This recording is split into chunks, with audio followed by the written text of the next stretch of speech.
Welcome to Tournament in the TeaBreak. No matter how hard we try, we still get back in the wee small hours of the evening or night or whatever, very late anyway. You are listening to Ros Satar from Britwatch Sports. And Chris Oddo from Planet Earth. You really love being I'm from going Planet with Earth, that. don't You you? could also say tennis now. Okay. And today was Manic Monday. So how was your Manic Monday? How did your Manic Monday turn out? It's a lot. It is, isn't it? It's tough. We aren't the only slam that does it, are we? Is Wimbledon the only slam that does Manic Monday? I guess it is actually, because everybody else has 7 days, and we have them little Sundays. So we have. Suddenly, I can't remember anything. Yeah. But anyway, so we have this Manic Monday, and all the fourth round matches are played on one day. And it's mental. It's a fabulous, fabulous experience for the fans, though. I remember as a fan queuing up, coming in, and I was told that I couldn't get onto court 18 because I hadn't queued overnight. I joined the queue at about 3-4 in the morning, so I didn't have one of the wristbands telling me that I belonged to the queue. And so I was like, but I want to get onto the match, and they said no, because priority is given to the people who queued. But obviously now with two roofy courts, the scheduling is slightly different to when it used to be, because they just bump everybody anywhere and they just put people wherever, and you could get to see a really good match on court 18, which is the show court, but it sounds like it's in the car park, but it's not. It's right opposite, it's right close to centre court. But it is a fantastic day for fans, and we got all done. And I have to say, I'm going to be honest, and people might find this a little bit controversial, but I think the women's fourth round matches by far outweighed the men's. Yeah, I'd have to agree with that. The men were, well, the big three it's just about star power. If you're a super hyped up fan of Djokovic, of Federer, of Nadal, yeah, you're gonna have fun watching him just bludgeon somebody, and that's what they did today. There were some other good matches on the men's side that were surprisingly interesting. Raonic and Peja went 5. That was kind of cool. But yeah, overall, the women's matches, there was more depth, more interesting matchups, and I actually ducked into a few of them. You can't watch them all. No, and that's the problem for us. I think is that there's so much action going on, you miss things. But let's start at the beginning. Ash Barty, who everybody thought, I put my hands up, I thought she was going to win a Channel Slam, went out to Alison Risk, who can be, fairly stable but unremarkable. Comes into her own on grass. She won Den Bosch. She beat Kiki Bertens in her own backyard. Yeah. Then the rest of her roundup wasn't particularly great. Until she got here. She's come from a set behind, I think, twice in a row. So had one foot out the door, and then has had to come from a set down in 2 of her matches to get through. She's come past Bencic and now Barty. It's unbelievable. And Vekic in the first round, let's not forget. Yeah, it's unbelievable. And the match we didn't mention was against Jurjevic of Serbia. And I was walking by that match and trying to peek at it because it went into 9-7 in the 5th. So everything she's done has been difficult here at Wimbledon. But you're right. She's very good on grass, always has been.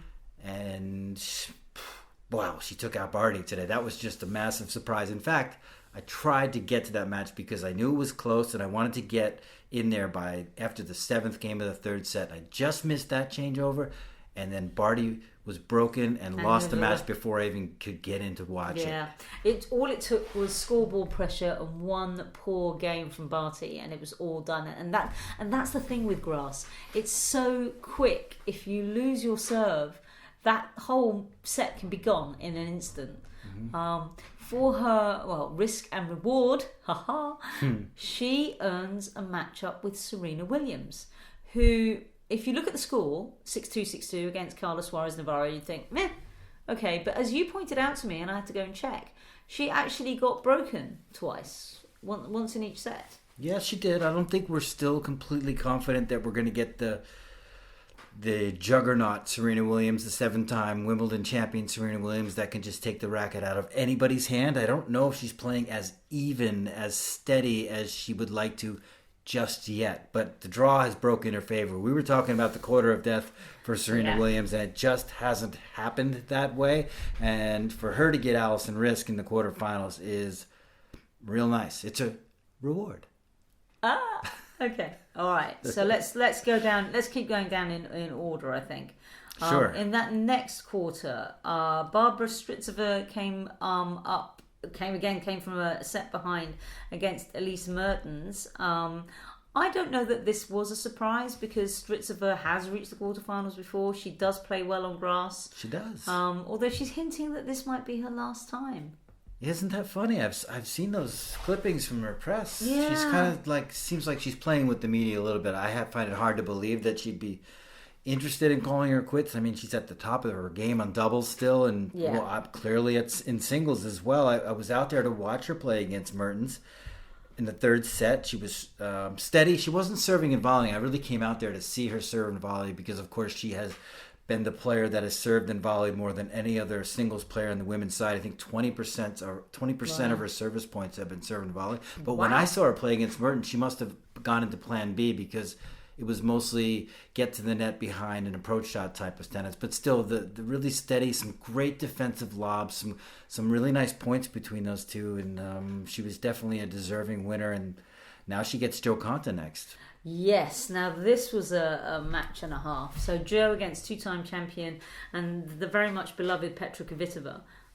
Very much. The first set, the hitting was ferocious. I've never, Jo in her press conference said the ball was coming at her like a bullet, and she's not joking. I mean, the hitting from both of them in the first set was unbelievably good. Not much in it at all. It was just one loose game, I think, from Konta, and Petra broke for the match. But in the second set, I just feel that Kvitova spent it all in that one to get that set.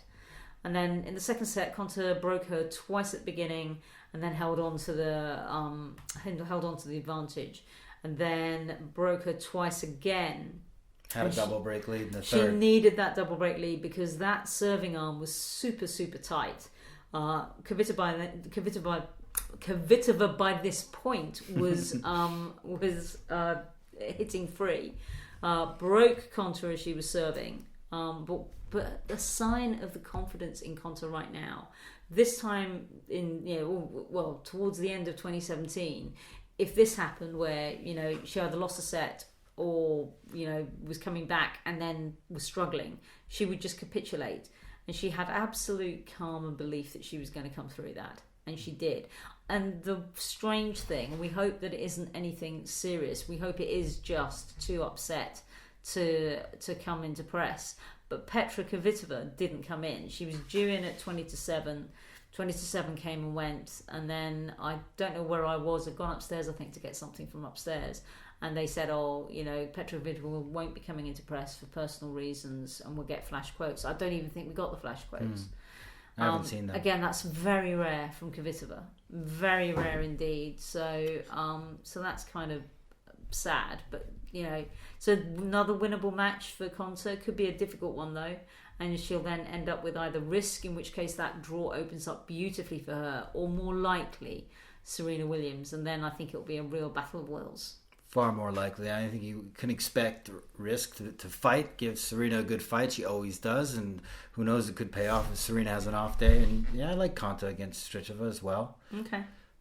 So on to the other half of the draw, Svitolina, who had her foot out the door in a second match against Margarita Gasparyan, has somehow been resurrected. She dropped a set against Sakari, but against Martic she was really good. It was slightly helped by the fact that Martic seemed to be struggling with an injury, but all of a sudden she's got a bit of a second wind. Yeah, and she's going to face Karolina Mukova, who surprised us today by taking out the number one Czech, Karolina Pliskova, in an epic battle, 13-11 in the third set. I mean, I think I could confidently say that Karolina was going to win. Yeah, I think the odds were good for that. But yeah, I mean, she's not to be underestimated. Svitolina obviously goes into the slight favourite, but she held her own. got that final break, and and she broke back. I mean, Pliskova had gone up a break, I think, and she managed to get back on terms. She's a hell of a fighter. I don't know much about her, but I certainly am going to tune into this match to find out a lot more. Mukova's Wimbledon debut. Wow. And she's 22.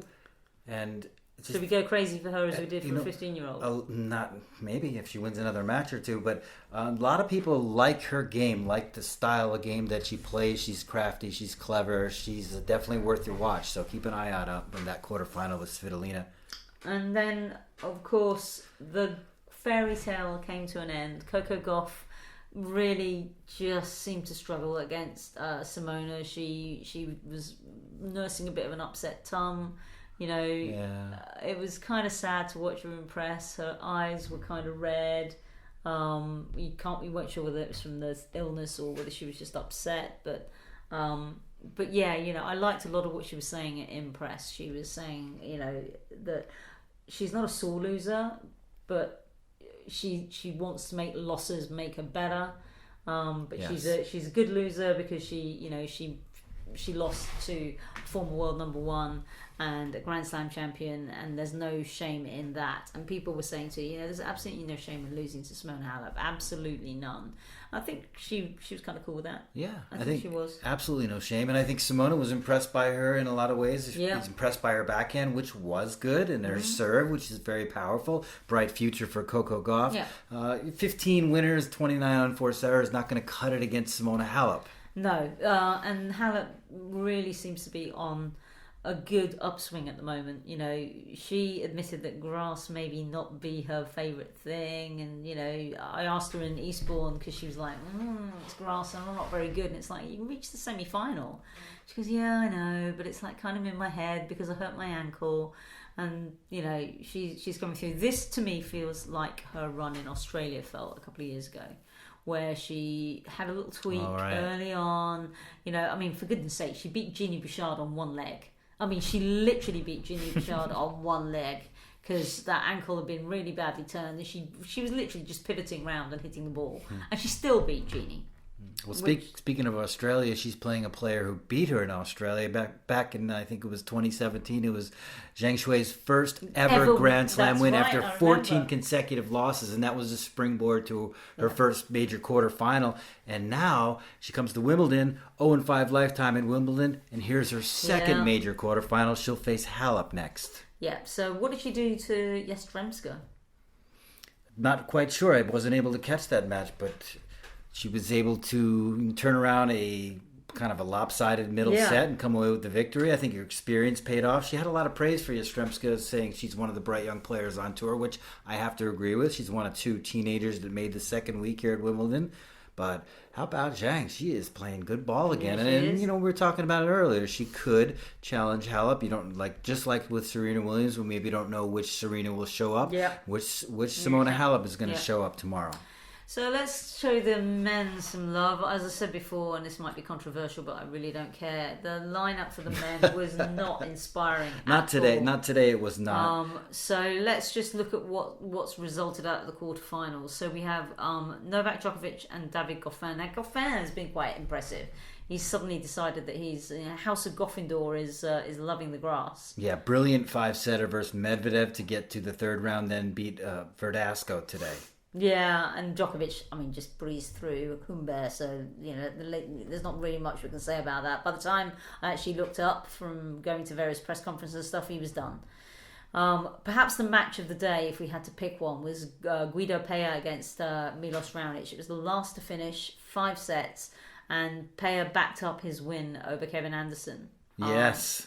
I mean, Raonic, we know, has reached the final here. We know that when he's fit and healthy, he's a danger. He couldn't utilise his serve, which is, you know, frustratingly, the way he builds his game at all against a player that probably thought a couple of weeks ago that grass is what cows munch. Yeah, Raonic had a chance serving for it, I think, in the 4th set. And Pei was funny in press because I went in there and joined it for a bit just to get his feeling on making his first major quarterfinal. He said he almost cried because he had 3 match points in the 5th that he didn't convert, and he said he was so frustrated because Raonic's serve is so big and so lethal, and he said, I just felt like crying, but I just kept battling, and that's been the story of his Wimbledon. That's been the story of his season. He's really turned disappointing Roland Garros, and you thought clay would be maybe where his breakthrough would come, but he's turned it up here at Wimbledon. So he gets Roberto Bautista Agut in a very winnable final. Great opportunity for both players in the quarterfinal. I mean, Bautista Agut, what I like about him is he's not a typical Spaniard. He has a really good all court game, and all, a man of all surfaces. I think.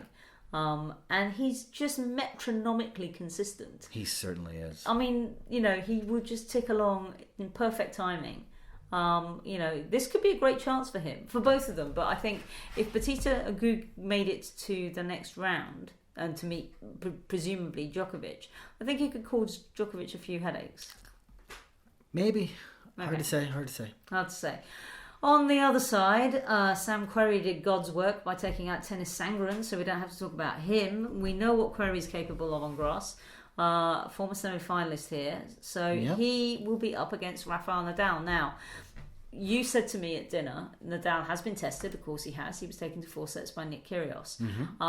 Because I said to you, Sam Querrey will be his first test.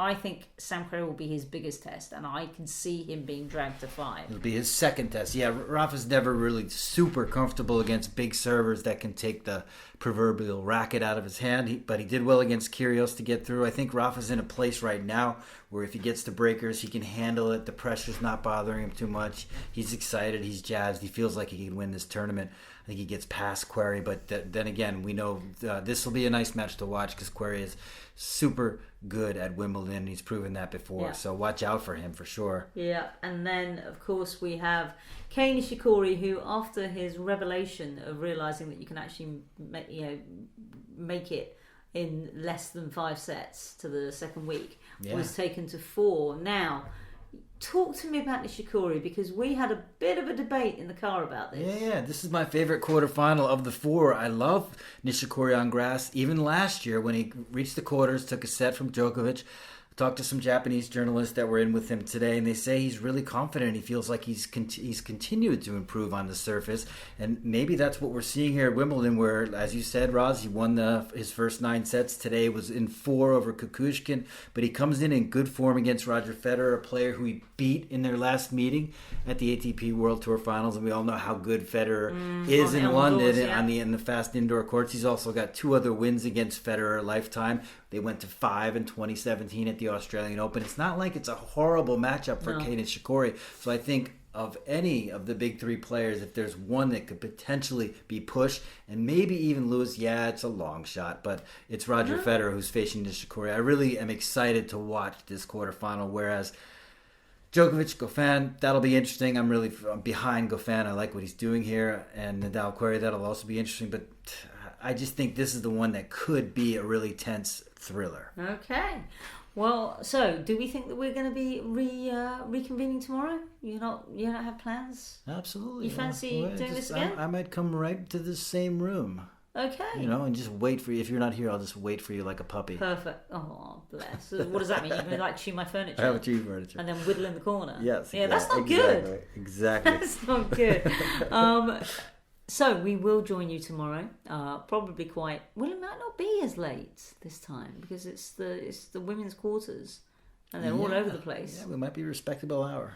Wow, we might actually see fading daylight and human beings. We're really in the business end of Wimbledon right now. It happens fast. It does. When there's always this anticipation for Manic Monday, and then when Manic Monday is done, I don't know about you, but I now feel very, very tired. Chris was joshing me because I said, it's a slightly later start, which basically means I've got my radio hits at 7:30 with Love Sport Radio. And it means that I can leave maybe a little later, pay some bills, maybe sort of get the slightly later train. And Chris was like, you don't want to show the doubles and juniors some love? It's like, I do. I showed them some love. I've got to sit down and do my list of where the juniors is. I've been talking to the lovely Colette Lewis of Zoo Tennis to understand how the junior setup is done. And I'm hoping to have an article about that. We can talk more about that maybe at the end of the week. But then, tell them what you did to me. I poked fun at you, all right? Didn't I? No, I don't You want it. We shouldn't talk about it. We shouldn't talk about it. Picked on me. Yeah. Okay, we won't. But hopefully, I'll get to do a beginner's guide to the juniors, in much in the same way that we did the thing about the wheelchairs, because I think it's probably worth shining a light on. Well, you learn a lot in the juniors. Yeah. Last year, I was watching Coco Gauff at this time in the quarters where she fell, and we also watched Iga Swiatek win the title. And look what she's done this year. Where'd she go in Roland Garros? Semis or no quarters? Quarters, I think. Quarters. Unbelievable. So the juniors could tell you a lot about what's going to happen, not just in the distant future, but next year. Okay. But until that time, you've been listening to Ros Satar and Chris Oddo. Thank you for listening. Bye-bye.